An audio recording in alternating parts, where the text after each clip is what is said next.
నమస్కారం బతుకమ్మ సమాచారానికి స్వాగతం. ప్రభుత్వం నూతనంగా ప్రవేశపెట్టిన ఆర్ఓఆర్ చట్టం భూభారతితో గ్రామాలలో ఉన్న భూ సమస్యలకు పరిష్కారం లభిస్తుందని జిల్లా కలెక్టర్ కోయ శ్రీహర్ష అన్నారు. బుధవారం సుల్తానాబాద్ మండలంలోని యశోద నరహరి ఫంక్షన్ హాల్లో నిర్వహించిన భూభారతి చట్టం అవగాహన కార్యక్రమంలో జిల్లా కలెక్టర్ కోయ శ్రీహర్ష, స్థానిక ఎమ్మెల్యే చింతకొండ విజయరమణారావు, అదనపు కలెక్టర్ డి వేణుతో కలిసి పాల్గొన్నారు.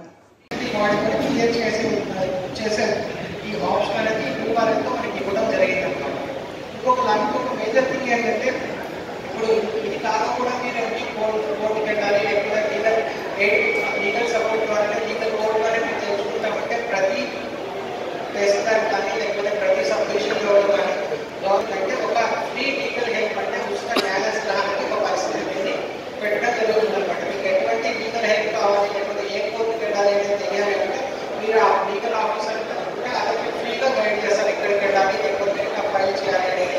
అది కూడా ఈ భూభారతిలో క్లియర్గా ఇవ్వడం జరిగిందన్నమాట. ఇదే కాక ఇంకా 2-3 విషయాలు ఏమిటంటే మనకి గవర్నమెంట్ ల్యాండ్ అప్రోచ్ అయినా కానీ, లేకపోతే గవర్నమెంట్ ల్యాండ్ పట్టా ల్యాండ్ అప్రోచ్ అయినా కానీ, లేకపోతే బఫ్ ల్యాండ్ కానీ, ఎండోమెంట్ ల్యాండ్ ఎటువంటి అప్రోచ్ అయినా కానీ మనం పాత క్రిమినల్ కేసు కూడా పెట్టచ్చు అనే ఆప్షన్ కూడా ఈ భూభారతిలో ఉంది అన్నమాట. ఇట్లా ఇదే ఒక అదర్ మేజర్ చేంజెస్ కూడా చాలా సింపుల్గా మీకు తెలుగులో వచ్చిన కాంప్లెంట్ చేసి మీ అందరికి ఇవ్వడం జరిగింది. దయచేసి కాంప్లెంట్ మీకు వీలుగా ఒకసారి చదవండి. మీరు చదవడమే కాకుండా సాక్షి ఎడిటర్ ధనుంజయ రెడ్డి ఇంటిపై ఏపీ పోలీసులు దాడులు చేయడానికి నిరసిస్తూ పెద్దపల్లి జిల్లా సాక్షి దినపత్రిక టీవీ ఛానల్ ప్రతినిధులు నిరసన ప్రదర్శన చేపట్టారు. గోదావరికని బస్టాండ్ సమీపంలోని రాజీవ్ రహదారిపై గురువారం జిల్లా పరిధిలోని సాక్షి టీవీ దినపత్రిక పాత్రికేయులు పాల్గొని రాస్తారోకో నిర్వహించారు. నల్ల బ్యాడ్జీలు ధరించి ప్లక్కాలతో నిరసన నినాదాలు తెలిపారు.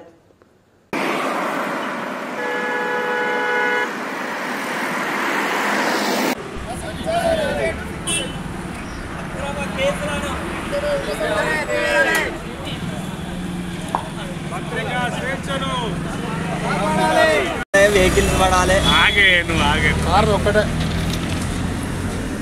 కానీ సార్ ఈ ధర్నా సక్సెస్ కాలేదు. కాళ్ళు చేతులు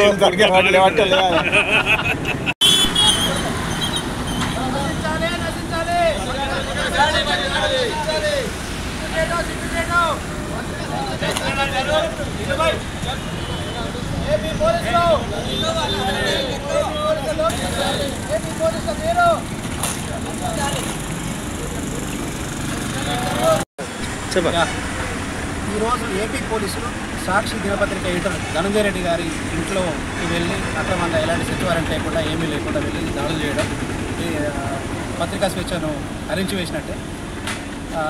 గత కొంతకాలంగా గత 5-6 నెలలుగా సాక్షి మీద వాళ్ళు పక్షపాతంగా ఏపీ ప్రభుత్వం పూర్తి పక్షపాత ధోరణితో వ్యవహరిస్తుంది. గతంలో కేసులు పెట్టడం కూడా జరిగింది. కేవలం ప్రభుత్వ వ్యతిరేక వార్తలు రాసినంత మాత్రాన పక్షపూరితంగా వ్యవహరిస్తూ అక్రమ కేసులు బనాయిస్తూ పత్రికా స్వేచ్ఛను హరిస్తూ పాత్రికేయులపైన కేసులు పెట్టడం అనేది పూర్తిగా అప్రజాస్వామికమైన చర్య. ఈరోజు కూడా కేవలం ఎలాంటి నోటీసులు లేకుండా, ఎలాంటి ఇష్యూ లేకుండా, ఎలాంటి ఫిర్యాదులు లేకుండా కార్డన్ సెర్చ్ పేరిట ధనుంజయ రెడ్డి గారి ఇంట్లోకి చొరబడడం, ఇంట్లో తలుపులు పెట్టి వారి కుటుంబ సభ్యుల్ని వారిని భయభ్రాంతులకు గురి చేయడం, ఇది పూర్తిగా పత్రికా స్వేచ్ఛను హరించి వేయడమే. జర్నలిస్టులు అందరి తరఫున, ఆల్ ఇండియా జర్నలిస్టులు అందరి తరఫున ఈ చర్యను పూర్తిగా ఖండిస్తున్నాం. పోలీసుల వైఖరి సరికాదు. ప్రజాస్వామ్య విధానాలకు ఇది పూర్తి విరుద్ధం. ఆర్టికల్ 15 కూడా ఇది పూర్తిగా విరుద్ధం. రాజ్యాంగం ఇచ్చిన హక్కుని హరించి వేసే విధంగా ఏపీ పోలీసులు వ్యవహరిస్తున్నారు. దీన్ని పూర్తిగా ఖండిస్తాం. దీన్ని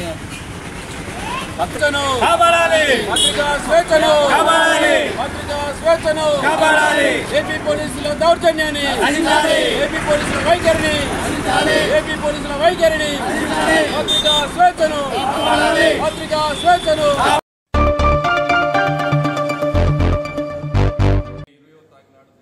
ఈ నెల మే 20న సింగరేణిలో జరగబోయే టోకెన్ సమ్మెను విజయవంతం చేయండి. సింగరేణి కార్మికులకు, అన్ని డిపార్ట్మెంట్ల కార్మికులకు జేఏసీ నాయకులు పిలుపునిచ్చారు. ఈ నెల 20న దేశవ్యాప్తంగా కార్మిక సంఘాలు చేపట్టిన టోకెన్ సమ్మె సింగరేణిలో సైతం నిర్వహిస్తున్నామని గుర్తింపు సంఘం ప్రధాన కార్యదర్శి రాజ్ కుమార్ తెలిపారు. ఈ మేరకు గురువారం ఏఐటీయూసీ కార్యాలయంలో ఏర్పాటు చేసిన విలేకరుల సమావేశంలో జేఏసీ సంఘాల నాయకులు మాట్లాడుతూ కార్మిక సంఘాలతో గుర్తింపు సంఘం, ఏఐటీయూసీతో పాటు ప్రాతినిధ్య సంఘం, ఐఎన్టీయూసీ, సిఐటియు, తెలంగాణ బొగ్గుగని కార్మిక సంఘం ప్రతినిధులతో జేఏసీగా ఏర్పడ్డ ప్రభుత్వ రంగ సంస్థల ప్రైవేటీకరణ, కార్మిక హక్కుల సాధన కొరకు సమ్మె చేస్తున్నామని అన్నారు.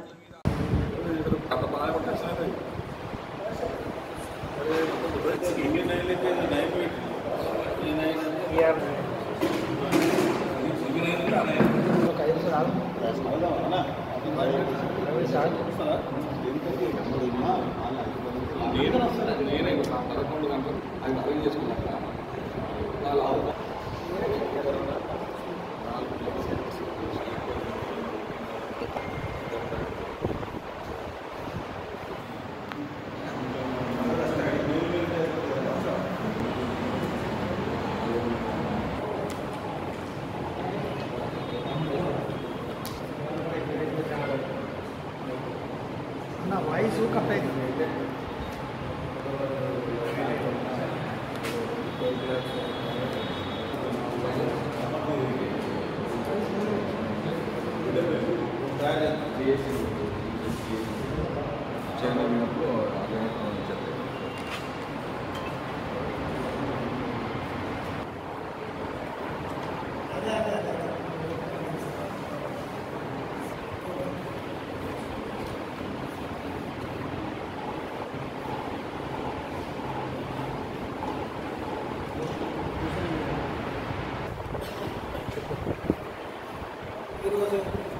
ఇరవయో తారీఖు నాడు దేశవ్యాప్తంగా దేశంలో ఉన్న అన్ని కార్మిక సంఘాలు, ఫెడరేషన్లు, అసోసియేషన్లు, అన్ని యూనియన్లు, రాజకీయ పార్టీలతో సహా రైతు సంఘాలు, ఒక రకంగా చెప్పాలంటే టాప్ నుంచి బాటం ప్లేలు నడిపే దగ్గర నుంచి వెళ్ళి అమలు పనిచేసే కార్మికుల వరకు 30 కోట్ల మంది పైన ఈ సమ్మెలో పాల్గొనబోతా ఉన్నారు. నరేంద్ర మోడీ ప్రభుత్వం మూడవసారి గెలిచిన తర్వాత రెండోసారి గెలిచినప్పుడే కార్మిక చట్టాలు మార్చి పార్లమెంట్లో ఆమోదం చేసుకుంది, బలం ఉందని. ఇప్పుడు మూడోసారి గెలిచి కార్మికుల మీద పూర్తిగా చట్టాలు అమలు చేసి హక్కులు నిర్వీర్యం చేయడం కోసం ఇలా ప్రయత్నం చేస్తుంది. ఇప్పటికే రైతు చట్టాలు మార్చి రైతులను వీధిపాలు చేసి ఇప్పటికే 2.5 సంవత్సరాల కాంచెలు వాళ్ళు పోరాటంలో ఉన్నారు. అట్లాగే ఇప్పుడు కార్మిక వర్గానికి ఈ చట్టాలు అమలు చేయడం ద్వారా ఇలా ఏ హక్కు ఉండలేని పరిస్థితి.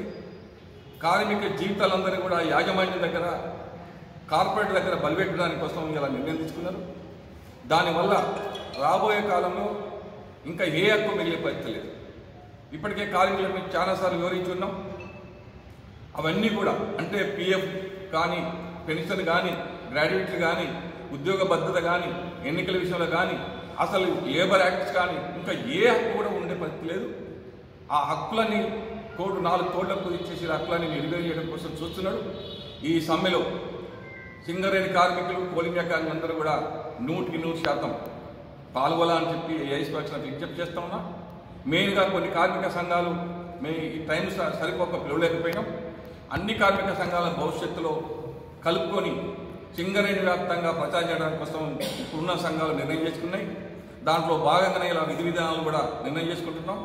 ప్రతి ఏరియాలో గెట్ పెట్టి పెట్టాలి, ప్రెస్ మీట్ పెట్టాలి, అవసరం అనుకుంటే సదస్సులు, వాల్ పోస్టులు, కరపత్రాలు అన్నీ కూడా జేఏసీ పక్షాన కార్మిక వర్గానికి తెలియజేస్తాం. కార్మిక వర్గం ఒకటే అనుకోవాల్సింది, ఇలా ఏదో లాభదాయకమైన ఆర్థికపరమైన విషయాలు ఇందులో ఉండకపోవచ్చు, కానీ ముందు మన హక్కులన్నీ నిర్వీర్యమవుతుంది. మన హక్కులు పోయిన తర్వాత మనం బతుకుంటే ఉన్న హక్కుల కోసం కొట్లాడతాం. కానీ మనం బలహీనపరిచి మనం లేకుండా చేసే కుట్రలు జరుగుతూ ఉన్నాయి. ఇప్పటికే ప్రభుత్వ రంగ సంస్థలన్నీ అమ్మేస్తున్నాడు. అందులో భాగంగానే కోలీనే కానీ సింగరేణి బొగ్గుబాయిలని వేల పెడుతున్నాం చూస్తున్నాం. ఇప్పటికే చాలా సమ్మెలు చేసినాం. రాబోయే కాలంలో ఉన్న పాత మైన్స్ కూడా అమ్మడం కోసం సిద్ధపడుతుంది ఈ బీజేపీ ప్రభుత్వం.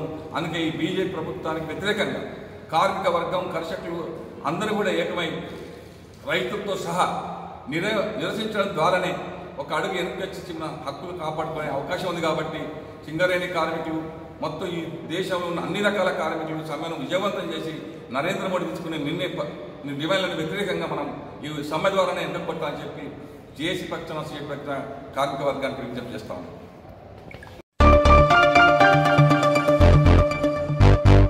రామగుండం పోలీస్ కమిషనరేట్ పరిధి పెద్దపల్లి జిల్లా గోదావరికని 1 టౌన్ పోలీస్ స్టేషన్ పరిధిలో పోలీస్ కమిషనర్ అంబర్ కిషోర్ జూ, పెద్దపల్లి డీసీపీ కరుణాకర్ ఆదేశాల మేరకు గోదావరికని ఏసీపీ ఎం రమేష్ పర్యవేక్షణలో ఇన్స్పెక్టర్ ఇంద్రసేనారెడ్డి ఆధ్వర్యంలో ఆపరేషన్ చబుత్రాను నిర్వహించారు. పోలీస్ అధికారులు సిబ్బందితో కలిసి బైక్పై పెట్రోలింగ్ చేస్తూ రాత్రి వేళల్లో ప్రధాన కూడళ్లు, వీధులు, రోడ్లపై గుంపులుగా జులాయిగా తిరుగుతూ ప్రజలను ఇబ్బందులకు గురిచేస్తూ మద్యం సేవించి రోడ్లపై ద్విచక్ర వాహనాలతో తిరుగుతున్న యువకులను, అనుమానాస్పదంగా తిరుగుతున్న 60 మంది యువకులను, 29 బైకులు, 1 కారును అదుపులోకి తీసుకోవడం జరిగింది.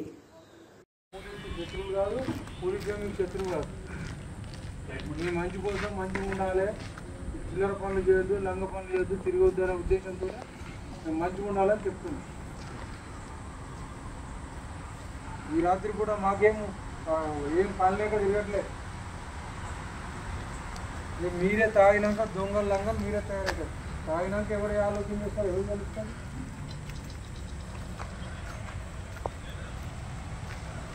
కొంచెమన్నా బుద్ధి లేకుండా తిరుగుతూ ఉన్నారు బండ్లు వేసుకొని. లేకపోతే ఏమంతా కూరగాయలు కావు అక్కడ మన గిరిజనులు సమ్మక్క తిరుగుతారు. ఇద్దరు కూర్చొని తాగుతూ ఉన్నారు. నలుగురు పోయి ఆ బండి ఉన్న వాళ్ళ మెడలో చైనో పర్సులో డబ్బులు వేసుకొని పోయినాం. ఏం చేస్తారు? ఇట్లాంటి సంఘటనలు గోలో జరిగినాయి. అదే సమ్మక్క గజల కాడ అదే. భూ సమస్యలను సత్వరమే పరిష్కరించాలనే కృతనిశ్చయంతో ప్రభుత్వం భూభారతి రెవెన్యూ సదస్సులను నిర్వహిస్తోందని జిల్లా అదనపు కలెక్టర్ లక్ష్మీనారాయణ అన్నారు. భూభారతి పైలట్ ప్రాజెక్ట్ రెవెన్యూ సదస్సులో భాగంగా గురువారం ఇటిక్యాల మండలంలోని సతల్రా గ్రామంలో నిర్వహించిన సదస్సులలో అదనపు కలెక్టర్ పాల్గొన్నారు. సదస్సులతో భేటీ అయి వారి ఆర్జీలను స్వీకరించి సమస్యలను అడిగి తెలుసుకుని సందేహాలను నివృత్తి చేశారు. ఎక్కడైనా ఏదైనా మానవ తప్పిదం కానీ, చట్టపరమైనటువంటి తప్పిదం కానీ, లేదా ఇతర రకాలుగా వచ్చేటటువంటి ఏదైనా మరి అక్కడ సమస్య వస్తే ఆ కార్యక్రమాలు మీ అందరికీ చాలా మందికి తెలిసింది.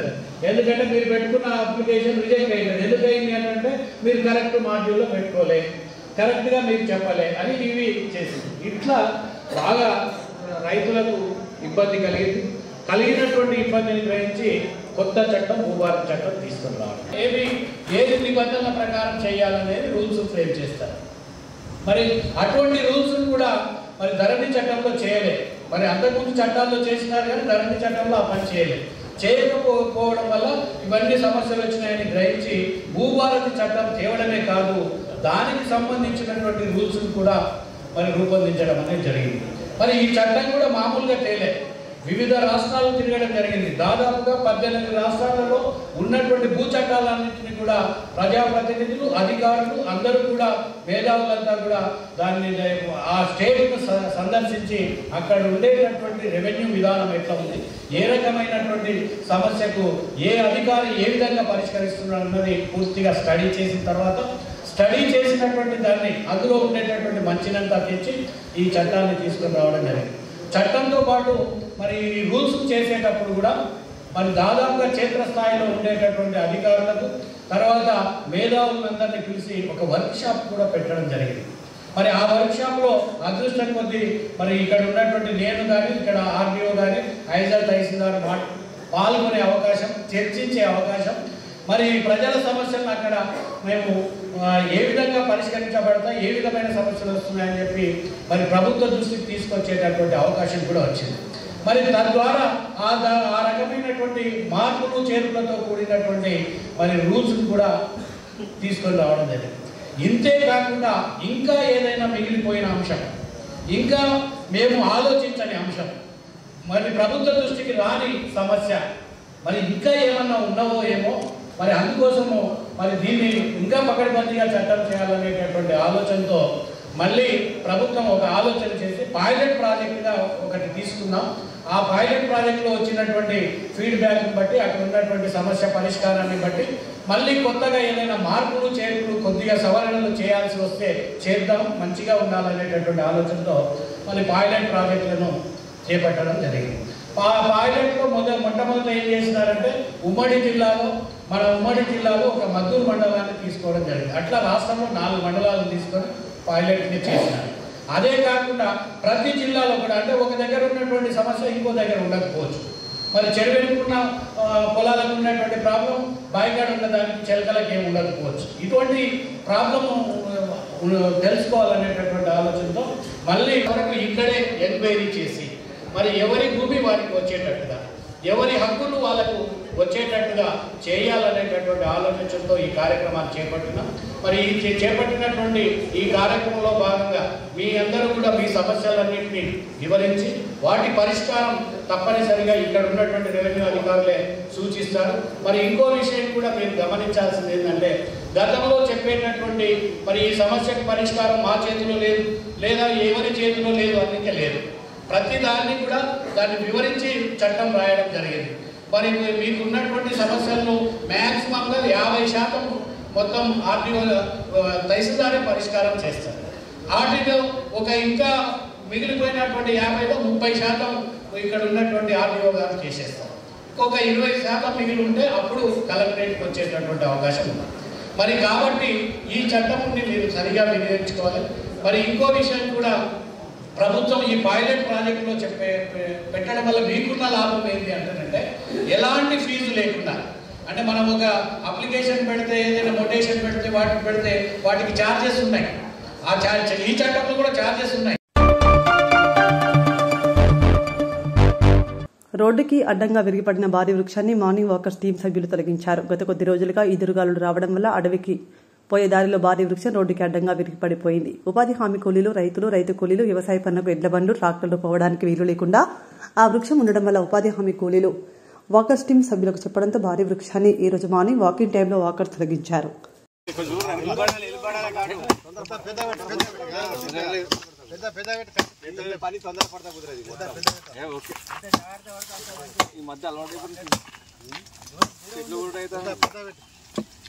చెట్లు కొట్టాలి ఫార్మింగ్ ఫస్ట్. మరి ఇజ్జత్ నువ్వు పెడితే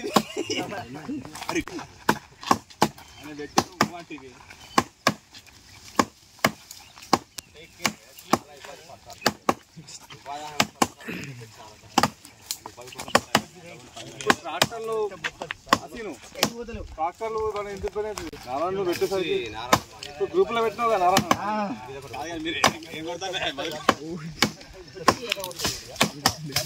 కూడా మంచి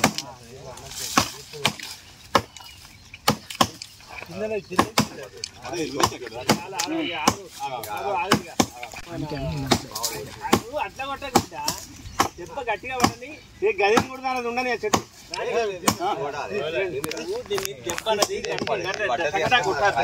గట్టి కొట్టండి.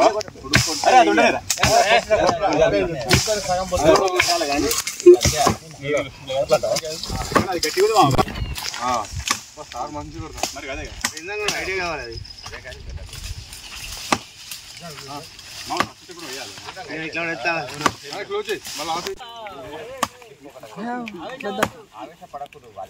क्लिप्स ले करने हैं ना.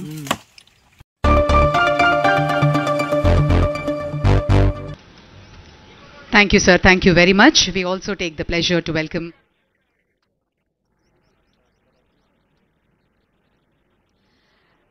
రామకృష్ణరావు గారు, ఐఏఎస్ చీఫ్ సెక్రటరీ గారు, రవి గుప్తా గారు, మిగిలిన అతిథులందరికీ సవినయంగా స్వాగతం పలుకుతున్నాం. It gives me great pleasure to now invite Shri A.V. Ranganath Garu, IPS, Commissioner Hydra, to give the welcome address.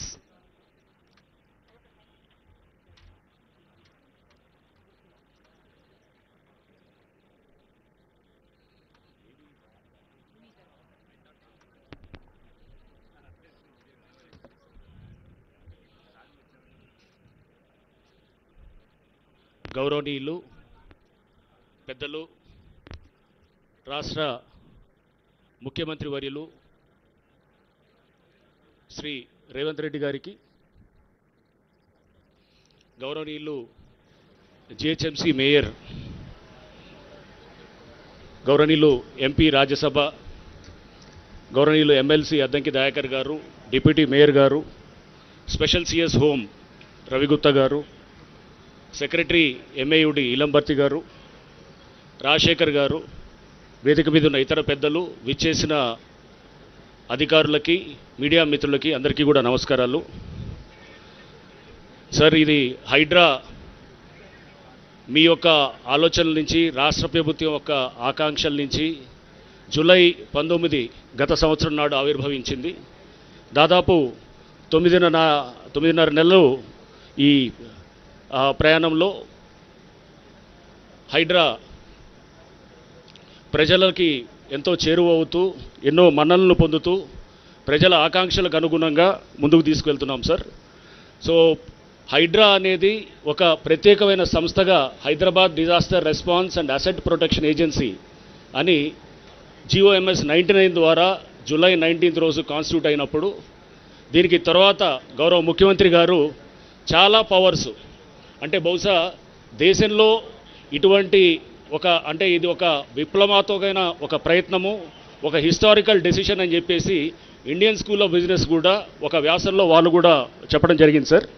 So దీంట్లో అన్ని పవర్స్ కూడా తీసుకొచ్చి, అంటే చాలా ఇరిగేషన్ శాఖకు సంబంధించిన పవర్సు, మున్సిపల్ శాఖకు సంబంధించిన పవర్సు, నెక్స్ట్ రెవెన్యూ శాఖకు సంబంధించిన పవర్సు, ఇతర ఇప్పుడు ప్రత్యేక పోలీస్ స్టేషన్ రావడంతో పోలీస్ శాఖకు సంబంధించిన పవర్సు, ఇవన్నీ కూడా ఇట్లా చాలా పవర్స్ని తెచ్చి ఒక దగ్గర కేంద్రీకరించడంతో మా పని చాలా ఈజీగా అవుతూ కూడా, అంటే కోఆర్డినేషన్ ఇష్యూస్ దగ్గర వచ్చినప్పుడు కూడా ఎవరు ఎలా చేయాలి అన్నప్పుడు అక్కడ గ్యాప్ ఏరియాస్ అంటే రెసిడ్యూరీ బుక్ని సీఎం గారిని అన్వీల్ చేయవలసిందిగా రిక్వెస్ట్ చేస్తున్నాం.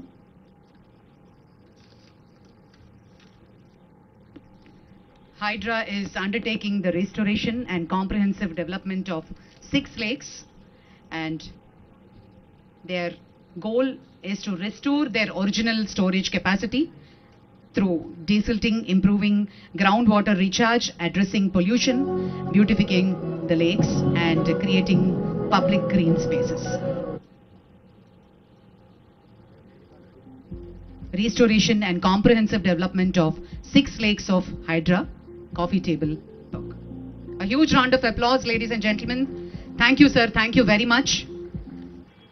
మరి ఇందాక మనం చూసాం మనలోని చైతన్య స్ఫూర్తి, ఒక నాయకుడు అంటే ఎలా ఉండాలి, ధైర్యం, సాహసం, ఒక హోప్, ఒక ఆశ, రాష్ట్రానికి మంచి జరుగుతుంది అనే బలమైన నమ్మకం. గౌరవనీయులు ఆనరబుల్ సీఎం గారిని మాట్లాడవలసిందిగా సవినయంగా కోరుతున్నాం.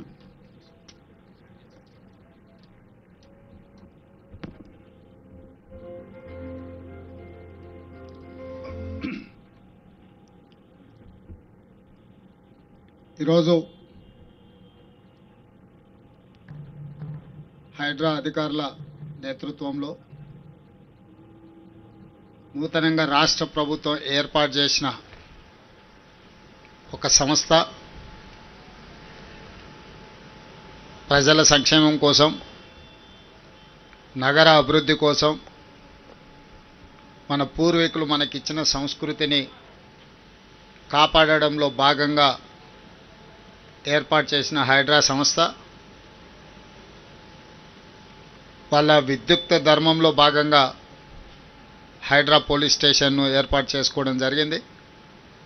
ఈరోజు ఆ హైడ్రా పోలీస్ స్టేషన్ ప్రారంభోత్సవ కార్యక్రమంలో నాతో పాటు నగర మేయర్ గద్వాల విజయలక్ష్మి గారు, రాజ్యసభ సభ్యులు అనిల్ కుమార్ యాదవ్ గారు, శాసనమండలి సభ్యులు అద్దంకి దయాకర్ గారు, డిప్యూటీ మేయర్ శ్రీలత శోభన్ రెడ్డి గారు, special chief secretary home Ravi Gupta గారు, అదేవిధంగా హైడ్రా కమిషనర్ రంగనాథ్ గారు, ఇతర అధికారులు, అదేవిధంగా మున్సిపల్ సెక్రటరీ ఇలంబర్తి గారు, పోలీస్ శాఖ అధికారులు, మున్సిపల్ శాఖ అధికారులు, విద్యుత్ శాఖకు సంబంధించిన అధికారులు, ఇతర ప్రభుత్వ అధికారులందరూ కూడా ఈ కార్యక్రమంలో పాల్గొని రాష్ట్ర ప్రభుత్వం ఒక మంచి ఆలోచనతోని ఈ నగర ప్రజలకు 450 సంవత్సరాలు కలిగిన ఈ నగరాన్ని పరిరక్షించడానికి, ఈ నగర ప్రజల యొక్క అవసరాలను, ఆర్థిక అభివృద్ధి కోసం తీసుకున్న నిర్ణయాన్ని ఈరోజు మీడియా మిత్రుల సమక్షంలో చర్చించుకొని భవిష్యత్ కార్యాచరణను నిర్ణయించుకోవడానికి ఏర్పాటు చేసిన అధికారులందరినీ కూడా మనస్ఫూర్తిగా నేను అభినందిస్తున్నా.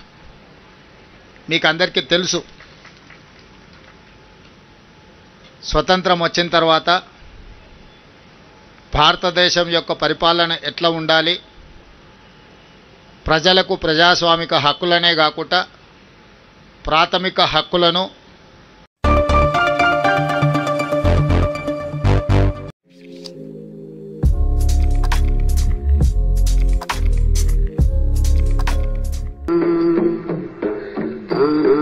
na na na